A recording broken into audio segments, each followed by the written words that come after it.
Eles têm ganhado cada vez mais espaço no mundo dos investimentos aqui no Brasil, especialmente porque permitem que pessoas façam investimentos em ativos de qualidade de forma bastante diversificada e barata. Além de dar acesso ao investimento em imóveis a pessoas que não têm dinheiro para comprar um imóvel inteiro, podendo comprar uma participação nesses imóveis.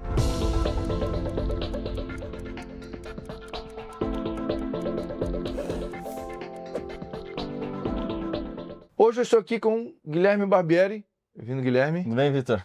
Nosso head de infraestrutura aqui na Suno Asset. E é sobre isso que vamos falar aqui hoje, nesse quadro chamado Fundos em Minutos. Um quadro da Suno Asset que ajuda você a entender de forma simples e rápida o mundo dos investimentos. E antes de começar esse bate-papo, gostaria de te convidar para nos seguir aqui nesse canal e também no Instagram, nas nossas redes que estão aqui na descrição da legenda. Bom, então, Guilherme, para começar, o que é um fundo de investimento imobiliário? Vamos lá, Vitor. O que é um fundo imobiliário? O fundo imobiliário nada mais é que um produto de investimento constituído através de um condomínio, onde pessoas físicas, pessoas jurídicas e outros fundos de investimento se juntam para investir em ativos imobiliários, que vão desde lajes a galpões, papéis atrelados ao crédito imobiliário e outros ativos como até energias limpas, onde nós temos visto alguns fundos com teses mais criativas investindo. Vou usar o exemplo de um shopping, de um fundo imobiliário de shopping. Um shopping a gente sabe que é um imóvel que custa alguns milhões de reais e dificilmente um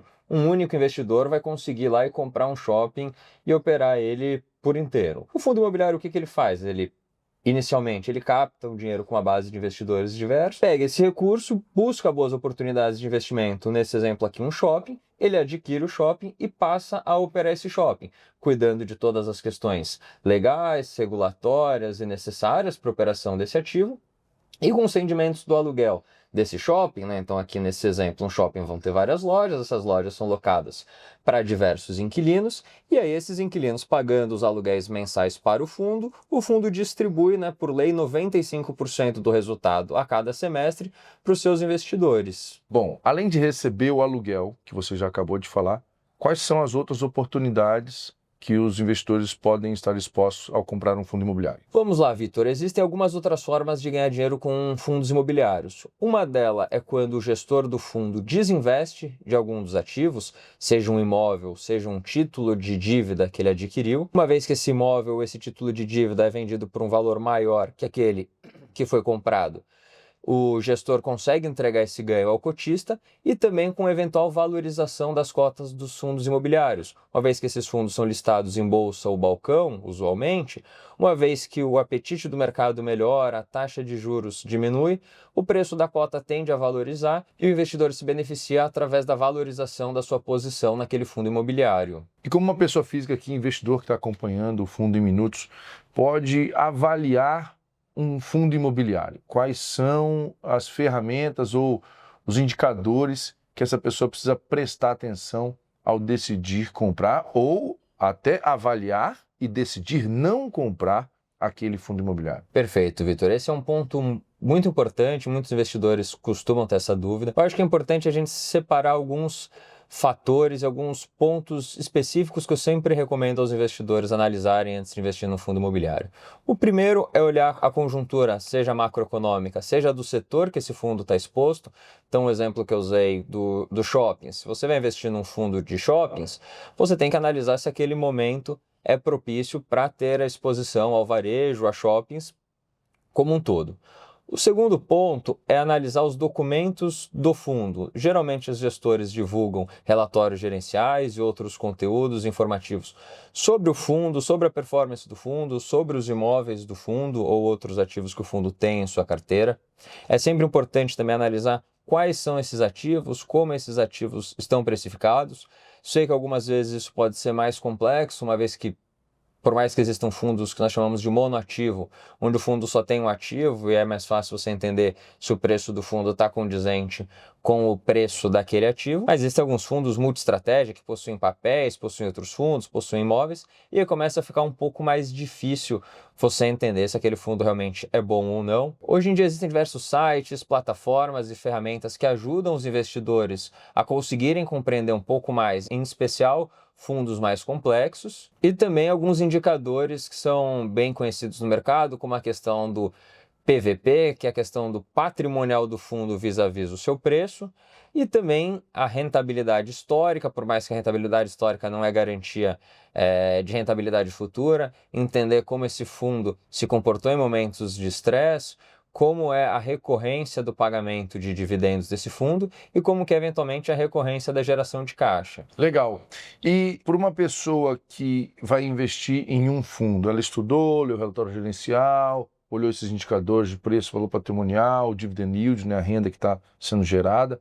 Qual a recomendação que se dá para uma pessoa em termos de diversificação? Ela comprar só o fundo que ela conhece e comprar só aquele todos os meses?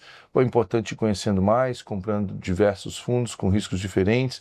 Em relação à diversificação, qual que é a recomendação básica para os nossos investidores? Vamos lá, Vitor. Acho que o principal ponto que é muito saudável para a carteira de qualquer investidor é a diversificação. Só que a questão de se vai ser um fundo, se vão ser vários fundos, vai depender do perfil do investidor, do tempo que esse investidor tem para se dedicar estudando os produtos e compondo a sua carteira, até porque hoje nós temos diversos fundos multi-estratégia ou fundos de fundos, que eles por si só, por mais que nós estejamos falando de um único produto, esse fundo pode ter 10, 20, às vezes mais de 30 ativos e outros fundos na sua carteira. Então mesmo que essa pessoa só estude um fundo, só tenha tempo para analisar um único produto, ela pode escolher investir num produto que tem uma gestão profissional, de um fundo de fundos, que esse fundo, sim, vai diversificar a carteira através de vários outros fundos, papéis e produtos, e com isso permitir a diversificação final da carteira desse investidor, mesmo ele investindo em um único fundo. Caso o investidor tenha mais tempo, tenha mais interesse,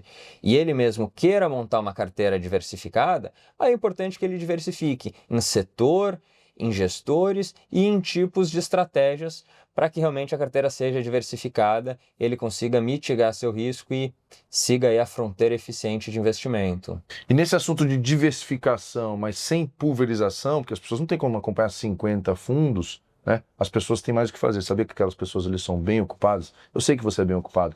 Então a gente deu opções de diversificação sem você se perder nas 50 alternativas que existem. Hoje a gente tem um fundo de crédito imobiliário, que é o SNCI, tem um fundo multi-estratégia, que é o SNME, que inclusive se a assembleia do SNFF for aprovada, o SNFF vai se juntar ao SNME. Então teremos um fundo de crédito imobiliário e um fundo multi-estratégia. Além disso, temos um fundo que investe em infraestrutura, mas que está numa casca imobiliária, diversifica em energias limpas, que é o SNEL, SNEL11. Então aqui 3 exemplos para as pessoas começarem a estudar, que é um multi-estratégia, um que só faz crédito e um que investe em energias limpas, como 3 opções diversificadas aqui, para você que está começando a investir, poder montar o seu portfólio com produtos de qualidade e que foram montados para funcionar no curto, médio e longo prazo. Concluindo, você com uma fração do dinheiro pode comprar um pedacinho de cotas de fundos imobiliários que tem centenas de imóveis. Esses fundos são negociados na Bolsa de Valores do Brasil, acessíveis a partir de R$10,